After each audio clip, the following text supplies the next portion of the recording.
What's up, everyone? Welcome to the 16th episode of How We're Going to Get You More Clients. Justine, Larissa, happy Friday. Yeah, happy Friday. Almost the end of April. So, whenever people are listening to this, it'll probably be May. So happy Yeah, May to all the people listening to this. absolutely. And we got some great news with the new website launch. I've been texted a couple times this morning already with the new website launch updates from partners. So it's awesome to see that people are starting to see it. They knew about it before I did. So I think that's a good sign. But with that being said, team, what are we talking about today? What's going on? Yeah, so today we're super excited to talk about how to actually spend your marketing budget. Like, where should you allocate your money to? Because there's a lot of different things you can do in marketing, but what do we recommend? How do you spend your money? So we're going to walk through a couple different scenarios and kind of give you some advice. So Larissa, do you want to give some background or just jump right into the first scenario?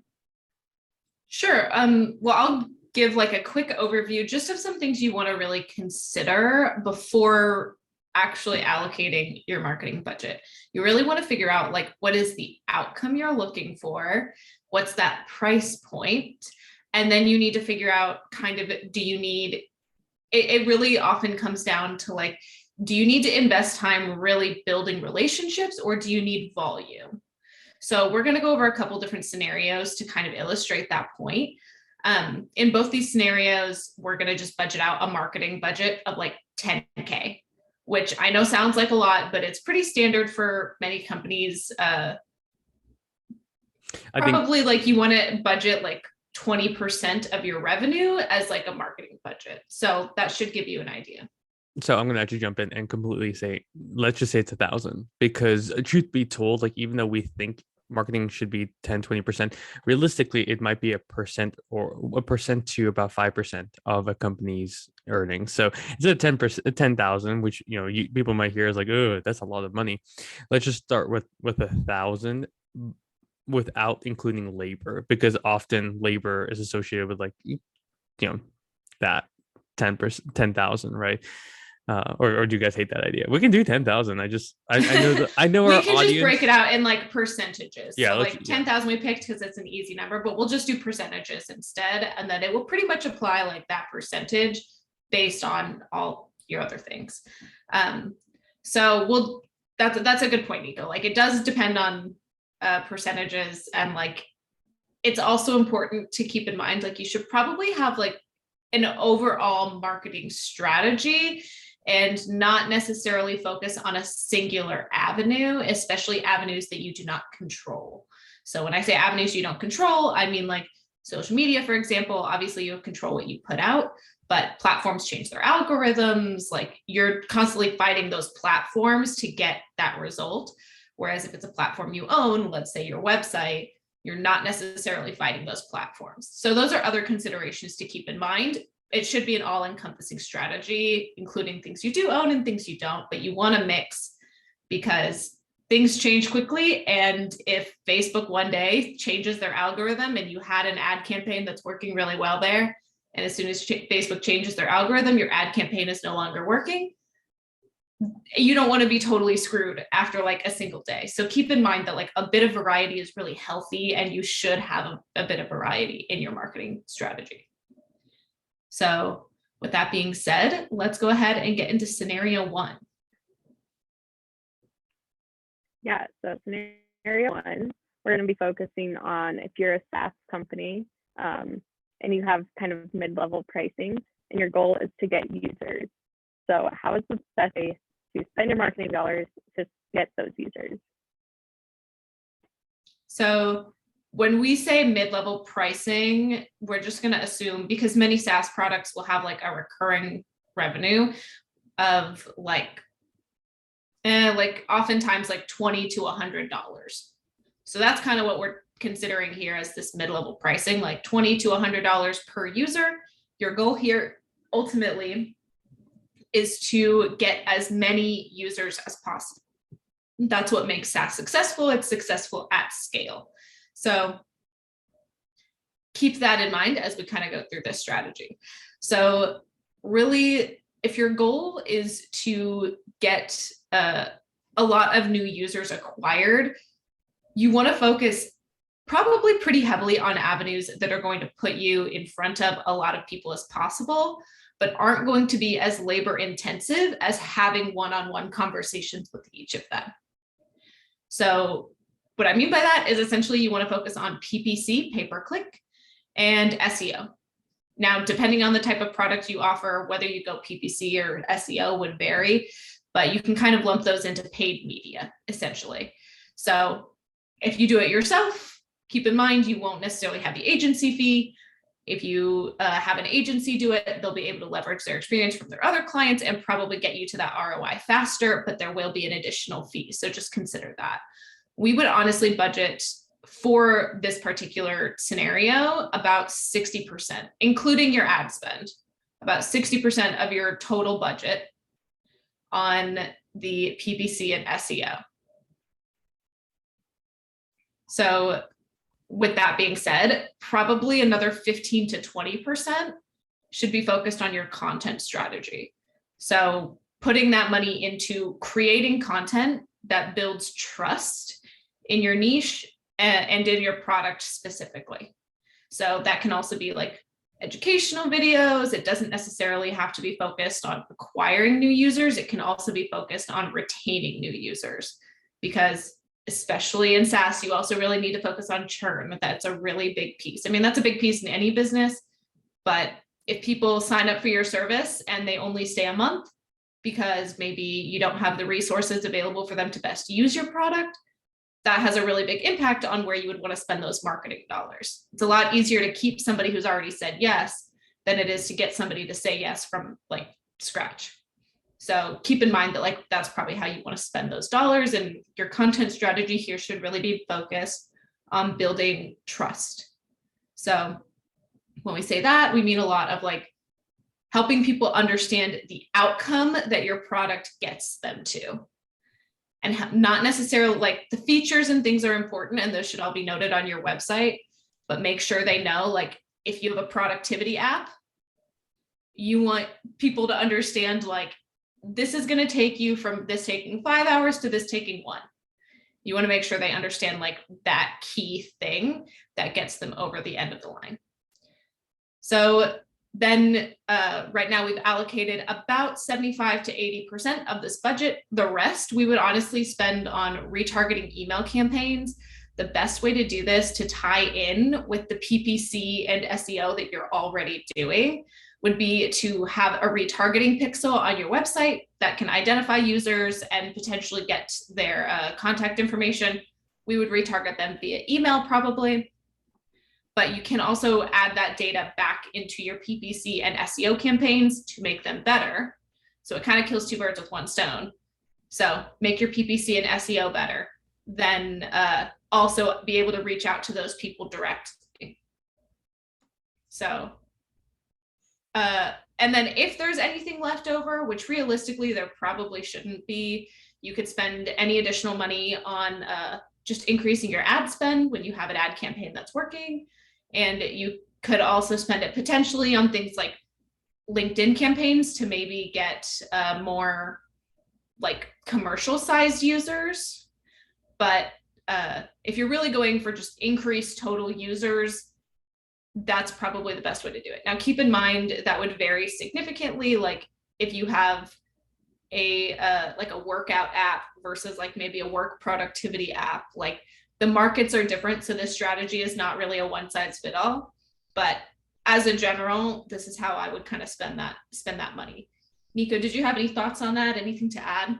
Yeah, and you know, the whole time I'm thinking this is great for someone who's really established, right? This is a good strategy, but let's be real, like there's different phases of business, and this is for someone who's thinking about like, you know, what's the growth of my agency for the next 3, 6, 12 months. Like that's not, it's a different mindset than like what I do think the most agencies are thinking about. When you listen to this podcast or start looking at lead generation, often it is not because you are thinking what's the next 12 months look like. You're looking at what's the next 2-3 weeks, maybe a month look like, because maybe you lost a big client or something like that. So take that with a grain of salt. Like the strategies that Larissa is putting out is like great for, you know, what you're planning for Q3, Q4.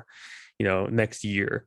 But if you need leads today, like I would not recommend this strategy, because often there's more of a crisis mode and there's more scrappy things that you might want to do to get there. As someone who's done it, right? We've lost some big clients, and that's really going to affect our MRR. So you can't wait for your PPC campaigns or your other content to kick in. So just take that with a grain of salt. I'm happy to talk about like what to do, like if you need a client next week. Because like that's more of my specialty. I'm not an ads guy. I don't know how to do it. There's whole strategies and funnels. I'm into how do I get more calls, how do I get those calls to convert, and then how do I keep those clients. So just take that with a grain of salt. Yeah, certainly this overall strategy is for more long-term growth. So that's definitely a good point, Nico. So let's go into scenario 2. And then at the end, Nico, if you hopefully will have time, we should have time. If you can go through like how do people get conversions quickly, if that's the immediate need. Yeah, absolutely. Cool. So number 2 is about marketing agencies who are looking to get a fewer number of higher paying clients. So not as many people, not as many new users, but a fewer number of new clients who are willing to pay a bit higher price tag. So what would the strategy be there? So for this scenario, we're kind of assuming that the marketing agency, like monthly revenue from a particular client is going to be at least $1,000. So comparing this to the previous scenario, it makes more sense to spend money in certain ways to get $1,000 a month client versus if you're a SaaS company and your product is like $50 a month. How you spend that money needs to be very different. In the SaaS scenario, you're really going for volume. You want as many people on your platform as possible. If you're a marketing agency and if you get 100 clients in a day, you're going to shut down. You're going to break. No way you can support that. Most likely. I mean, some can, but those would be like mega firms. Your average agency cannot support that influx of clients. So you're really going realistically for, maybe 2 to 5 new clients a month. 5 is probably on the high end for most marketing agencies. 2 to 4 or 5 is definitely a good range. So like that's the end goal. But again, those people would all be paying minimum like $1,000 a month. So ideally they would actually be paying more than that, but this is the kind of strategy that would focus on for those particular clients. So the first thing we would really focus on is a much more personalized approach. Because these people would be paying a lot more, it's certainly worth the time invested to reach out to them, start a conversation, build the relationship a bit, and kind of go from there. So we would focus largely for this particular type of client on like LinkedIn and email outreach, with ideally some level of personalization. You don't necessarily want to do like a form email or like a not personalized message. You would want some levels of personalization in there. So we would probably budget about 50% of your total budget to be able to do this. Keep in mind, this is going to be kind of hard to do if you don't necessarily have the experience in it. You can certainly learn, but keep in mind, going with an agency for this particular practice may just be helpful if you need those clients quickly. But if you're willing to take the time to learn how to do it, it can be done in-house. Just know that there's several ongoing needs for these types of products. So next piece of this, again, would be a content strategy, this time focusing on building expertise. So notice that for the SaaS, we said your content strategy should maybe be built on like building trust, whereas trust and expertise are similar, but there is a nuanced difference between them. So for a marketing agency, we would focus really more on building expertise, really helping you establish yourself in your niche and becoming the expert in this particular area that you service. So that expertise can be related to your niche. Let's say you're an e-com specialist, or it could be related to your product. Let's say you are a website development specialist. usually that level of specialization, you do need to be able to establish that like, hey, you're an expert in this particular area. And the difference between that and the SaaS example prior is that you're getting people to trust that like they can use your platform and it will help them get where they need to go. Whereas in this scenario, you're really selling yourself and your own knowledge. So it's a little bit different. So your content strategy should be able to accommodate those differences. Then we'd probably budget, 15 to 20% of your total budget for that. So again, within those first two pieces, that's about 65 to 70% of your total budget that we would recommend. So next, we would really focus on getting like, again, assets that you own built up. So that would include retargeting pixel to feed people back into your LinkedIn and email campaigns, as well as like a website funnel setup and potentially targeted ads feeding into those funnels. So what's nice is all of these pieces really come together. So your LinkedIn and email outreach, you're building conversations with people, your website exists largely to help build your credibility and showcase your expertise. It's a nice place to put all of those types of things, as well as be able to list out like case studies and different assets that you may be able to provide for this particular area that you're an expert in. Whereas then if you have funnels set up with maybe different landing pages for specific segments, and then you have your retargeting pixel can get all the people that you're sending there from your LinkedIn and email outreach, content strategy, which should in some cases be driving people back to your website. Let's say you have a lot of blogs or things like that. And if you have a website funnel, you should also be driving people to your website on that particular funnel. You want to know where those people are going, and you want to feed them back into the campaigns you already have going on LinkedIn and email. So the funnel, we would probably budget maybe like 10% of your budget, and then the remaining would go into your pixel.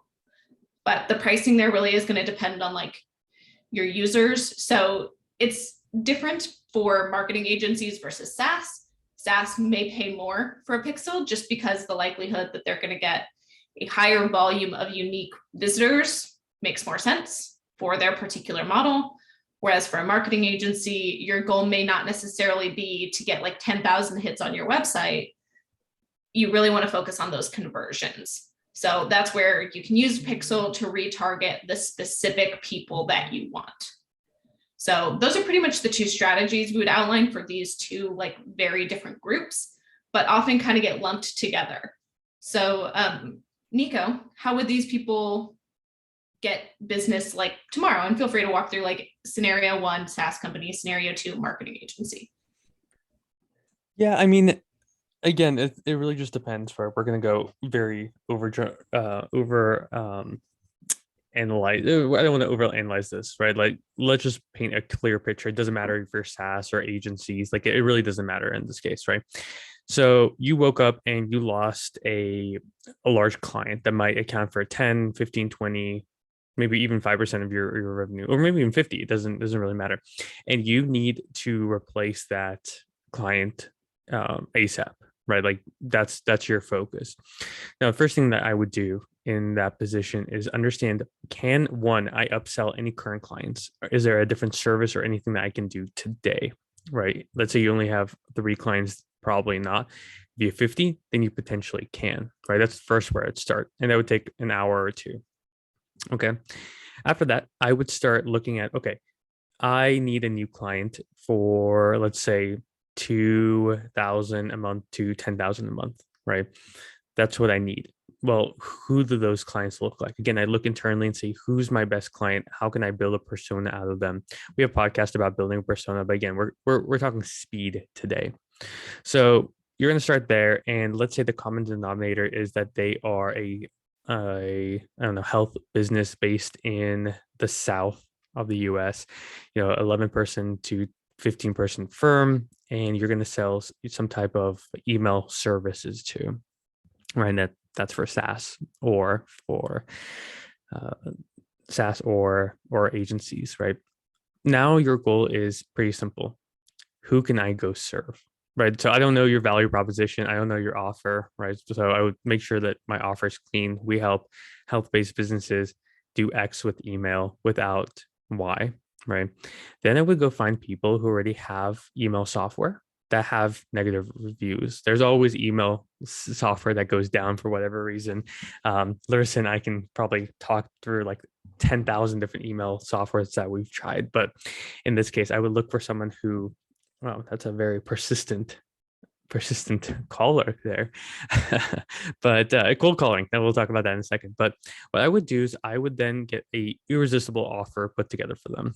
We're doing this right now with one of our products, which is the Pixel that we've talked about, where we're running a one-time fee for unlimited data. Right? It's just so irresistible. But in this case, like, it doesn't really cost us much after this, but it's great for early promotion. So I would have something so irresistible where they have to respond to your email. And maybe they don't end up doing that, and you can upsell it into something else, but you have to get a response. So that's what I would first do.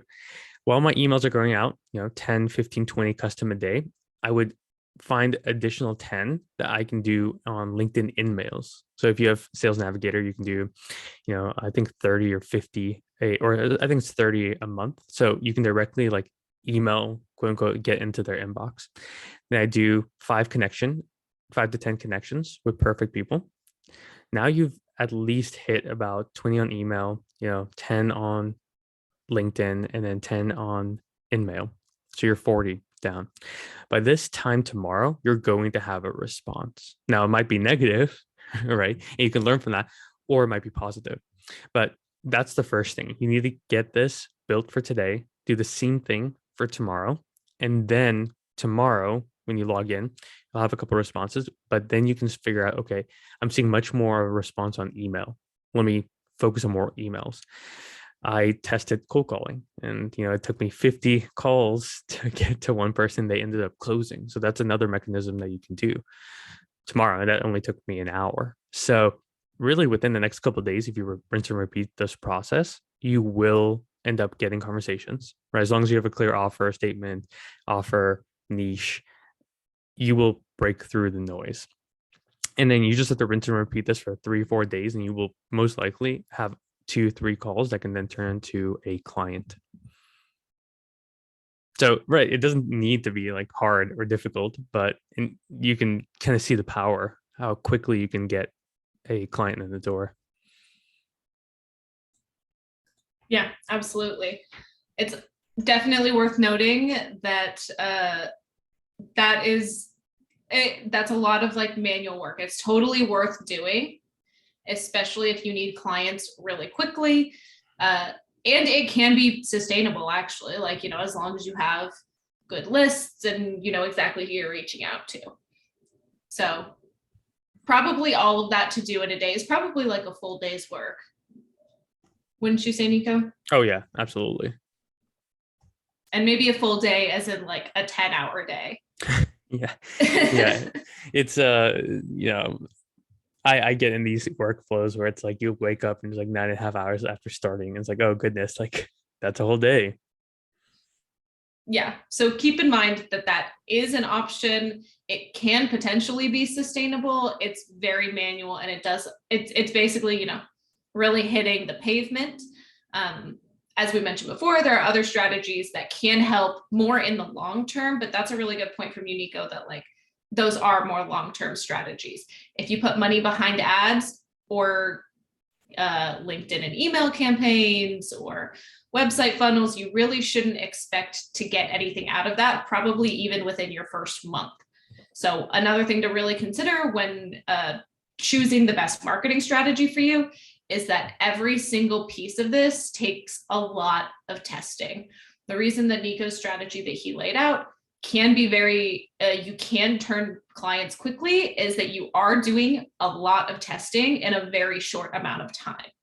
So for that strategy to be successful, you need to be really in tune with what those numbers are telling you. If you send out 50 messages through all those areas and you get one response and it's negative, you need to adjust some things. And that's something that you need to kind of be in tune with.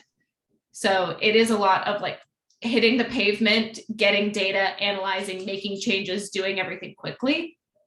Whereas many of these other strategies, they do compound on each other, but they are more long-term strategies. So the ROI you would see from them is probably not for 1 to 2 months at least.